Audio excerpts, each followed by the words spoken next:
ನಮಸ್ಕಾರ ಮಕ್ಕಳೇ.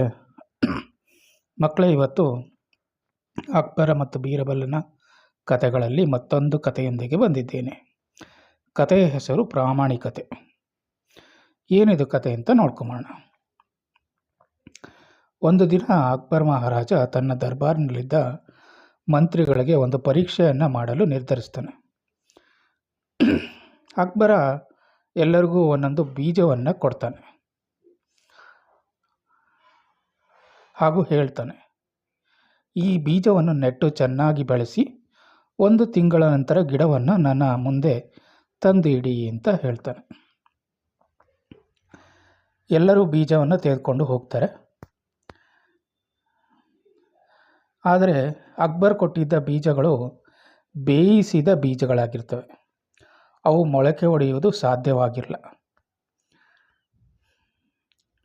1 ತಿಂಗಳ ನಂತರ ಮಂತ್ರಿಗಳು ಸುಂದರವಾದ ಗಿಡಗಳೊಂದಿಗೆ ತಂದು ರಾಜನ ಮುಂದೆ ನಿಲ್ತಾರೆ.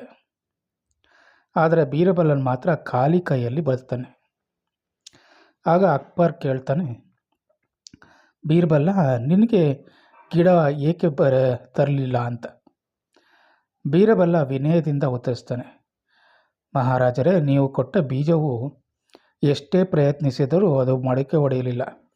ಆದ್ದರಿಂದ ನಿಜವಾಗಿ ಹೇಳಬೇಕು ಅಂದರೆ ಅದು ಸರಿಯಾಗಿ ಬರಲಿಲ್ಲ ಗಿಡ ಅಂತ ಹೇಳ್ತಾನೆ.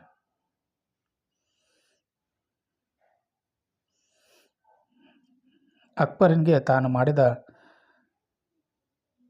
ಪರೀಕ್ಷೆ ಫಲಕಾರಿ ಅಂತ ಅನ್ನಿಸ್ತು. ಅವನು ಎಲ್ಲ ಮಂತ್ರಿಗಳ ಕಡೆಗೆ ತಿರುಗಿ ನೋಡ್ತಾನೆ. ನಾನು ಕೊಟ್ಟ ಬೀಜಗಳು ಬೇಯಿಸಿದವು. ಅವುಗಳಿಂದ ಗಿಡ ಬೆಳೆಯುವ ಸಾಧ್ಯವೇ ಇರಲಿಲ್ಲ. ನೀವು ಎಲ್ಲರೂ ಬೇರೆ ಬೀಜಗಳನ್ನು ಬೆಳೆಸಿ ಸುಳ್ಳು ಗಿಡವನ್ನು ತಂದಿದ್ದೀರಿ. ಬೀರಬಲ ಮಾತ್ರ ಪ್ರಾಮಾಣಿಕವಾಗಿ ಸತ್ಯವನ್ನು ಹೇಳಿದ್ದಾನೆ ಅಂತ ಹೇಳ್ತಾನೆ. ಹೇಳಿ ಅಕ್ಬರ ಬೀರಬಲನ ಪ್ರಾಮಾಣಿಕತೆಗೆ ಮೆಚ್ಚಿ ಬಹುಮಾನ ನೀಡ್ತಾನೆ. ಮಕ್ಕಳೇ, ಈ ಕಥೆಯ ನೀತಿ ಇಷ್ಟೇ. ಪ್ರಾಮಾಣಿಕತೆಯಿಂದ ಸತ್ಯವನ್ನು ಹೇಳುವುದು ಯಾವಾಗಲೂ ಉತ್ತಮ. ಸುಳ್ಳಿನಿಂದ ಸಿಗುವ ಗೌರವಕ್ಕಿಂತ ಸತ್ಯದಿಂದ ಸಿಗುವ ಗೌರವವೇ ಶ್ರೇಷ್ಠ.